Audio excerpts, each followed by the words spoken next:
बच्चे हैं 2 साल से छोटे और इवन 6 साल से छोटे और जो हमारे बुजुर्ग हैं उनकी एक्लिमेटाइजेशन थोड़ी कम होती है।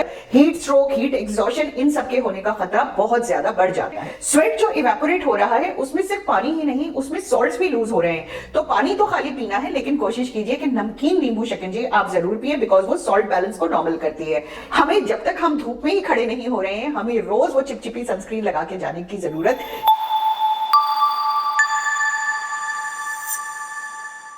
नमस्ते। Skin challenges in summer. क्या आपको रियलाइज होता है कि स्किन एक वो ऑर्गन है जो समर की मार सबसे ज़्यादा झेलता है, और स्किन का एक बहुत बड़ा काम, उसकी एक बहुत बड़ी अहमियत ये है कि वो हमारे बॉडी टेम्परेचर को रेगुलेट करता है। जिसका मतलब ये है कि बाहर चाहे 45 डिग्री हो और सर्दी में चाहे 2 डिग्री हो, हम हॉट ब्लडेड एनिमल्स हैं और उसकी वजह से हमारे बॉडी का टेम्परेचर नॉर्मल रहता है, विच इज़ 37 डिग्री सेल्सियस। तो कैसे होता है ये, कैसे करती है बॉडी हमारे टेम्परेचर को नॉर्मल? जब गर्मी बढ़ती है और जब बॉडी का टेम्परेचर बढ़ता है तो जो ब्लड ब्रेन में एक पीनियल ग्लैंड होता है, उसके थ्रू भी ब्लड जा रहा है, हर जगह ब्लड सर्कुलेट हो रहा है। तो वहाँ पर रिसेप्टर्स होते हैं जो ये बताते हैं कि टेम्परेचर बढ़ गया है, अब आपको बॉडी का कोर टेम्परेचर नॉर्मल करना है, कम करना है। और उसके लिए एक्टिवेट होते हैं सेबेशियस ग्लैंड और स्वेट ग्लैंड्स। जी हाँ, स्किन ही वो ऑर्गन है जो आपको ठंडा रख सकती है और ठंडा कर सकती है। और हमारी इस तपतपाती भारत प्रदेश में भी हम फल फूल रहे हैं। होता क्या है कि ये जो पीनियल ग्लैंड से जो हार्मोन्स निकलते हैं वो स्वेट ग्लैंड्स को एक्टिवेट करते हैं। स्वेट ग्लैंड ज़्यादातर फेस और अपर बॉडी पे होते हैं, उनसे पसीना बाहर आता है और पसीना जब इवेपोरेट होता है तो बॉडी का टेम्परेचर कम होता है। तो ये वही प्रिंसिपल है, जो आप घड़े में पानी रखते हैं और पानी घड़े के अंदर जो है ठंडा रहता है, इसी तरह ठंडा रहता है क्योंकि वो इवेपोरेशन हो रही है। दिक्कत सारी ये है कि जैसे जैसे गर्मी शुरू होती है, वो अखबार की सुर्खियां बढ़ती चली जाती हैं, IMD is predicting a heat wave और आज 40 डिग्री हो गया। बॉडी को वक्त लगता है एक्लिमेटाइज होने के लिए। ऐसा नहीं है, आजकल जो है ट्रैवल की बहुत बड़ी दिक्कत हो गई है कि आप यूरोप से ट्रैवल करके या कश्मीर से ट्रैवल करके सीधा जब 45 डिग्री में आते हैं तो बॉडी को पता नहीं लगता वो क्या करे। तो एक्लिमेटाइजेशन होने में थोड़ा सा वक्त लगता है। तो जब मौसम गर्म की से गर्मतर होता चला जा रहा है तब ध्यान रखना थोड़ा ज़्यादा ज़रूरी है। और अगर आप इंडोर और आउटडोर काम दोनों करते हैं तो आपको अपने इंडोर काम को, उसका टाइम जो है वो उस टाइम करना पड़ेगा जब धूप अपने प्राइम पर ना हो। 11 से 4 अवॉइड करें धूप में जाना। यहाँ पर मैं ये बता दूं कि जो एक्सट्रीम्स ऑफ एज हैं, जो बच्चे हैं 2 साल से छोटे और इवन 6 साल से छोटे और जो हमारे बुजुर्ग हैं, उनकी एक्लिमेटाइजेशन थोड़ी कम होती है। और क्योंकि स्किन जो है वो बहुत ज़्यादा पोरस होती है बच्चों में, और जो बुजुर्ग लोग हैं उसमें स्किन की लेयर्स बहुत कम होती हैं, तो यहाँ पर हीट स्ट्रोक, हीट एग्जॉशन, इन सब के होने का खतरा बहुत ज़्यादा बढ़ जाता है।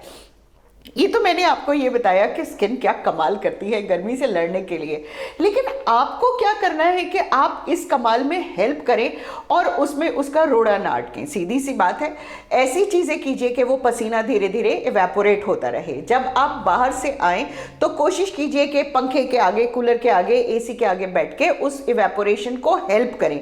बाल अगर बंधे हुए हैं तो उसको खोलिए, क्योंकि स्कैल्प में भी उतना ही पसीना इकट्ठा हो जाता है जितना बॉडी पे रहता है। उसके बाद आपने ये करना है कि जो चीज़ आप बाहर से पसीना, स्वेट, पोल्यूशन लेके आए हैं उसको वहीं के वहीं उतारिए।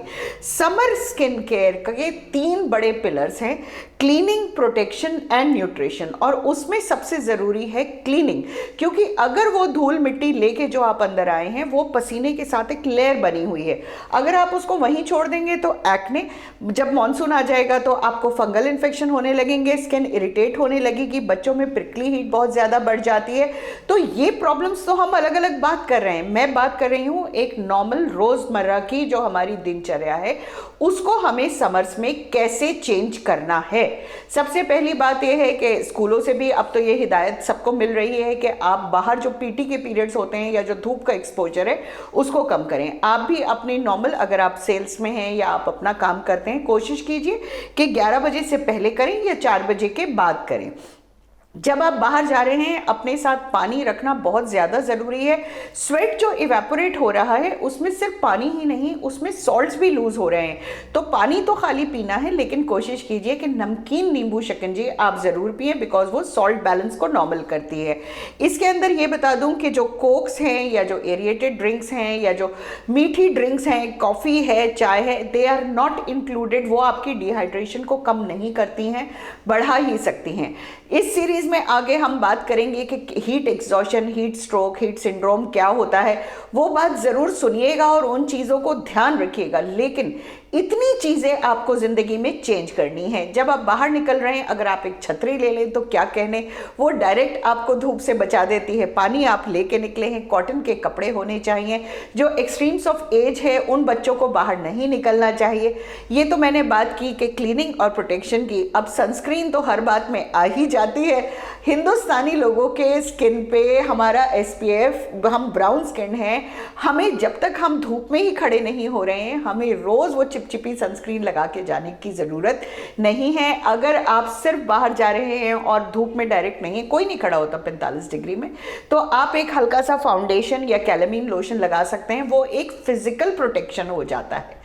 कुछ लोग ऐसे होते हैं जिनको फोटो सेंसिटिविटी होती है। यहाँ पर क्योंकि मैं डर्मेटोलॉजिस्ट हूँ, तो मेरे पास तो लोग जब आते हैं जब वो अति हो जाती है और जब स्किन दुहाई देने लगती है। उनको क्या होता है कि धूप में तो जाना अलग, अगर वो गैस के आगे भी खड़ी होती हैं, वो लेडीज़ या जेंट्स अगर एक गर्म एनवायरनमेंट में होते हैं, तो स्किन बहुत रेड और इरिटेट होने लगती है। इसके लिए हम एक ओरल सनस्क्रीन्स होती हैं बीटा कैरोटीन, वो आप 1 महीने के लिए खा सकते हैं। मैं ये इसलिए बता रही हूँ, ऐसा नहीं है कि आप मुझे क्वेश्चन आंसर में एक कमेंट में लिखेंगे और मैं आपको प्रिस्क्रिप्शन दे दूंगी। वो हो नहीं सकता, वो लीगल नहीं है। मेरी सिर्फ सलाह ये है कि आप अपने नॉर्मल फिजिशियन, जिसको आप रोज जिनको दिखाते हैं, जिनसे बात करते हैं, उनसे बात कीजिए। उनको पता होगा। आपको स्किन स्पेशलिस्ट के पास स्पेशली जाने की ज़रूरत नहीं है। सिर्फ अगर आप अपने नॉर्मल डॉक्टर से भी पूछेंगे, वो आपको ये स्मॉल स्टेप्स बता देंगे। तो समर सर्वाइवल गाइड में तैयार हो जाइए।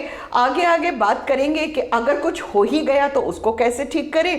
पर समर को एंजॉय कीजिए। मुश्किल है थोड़ा सा, पर करना तो पड़ेगा ही।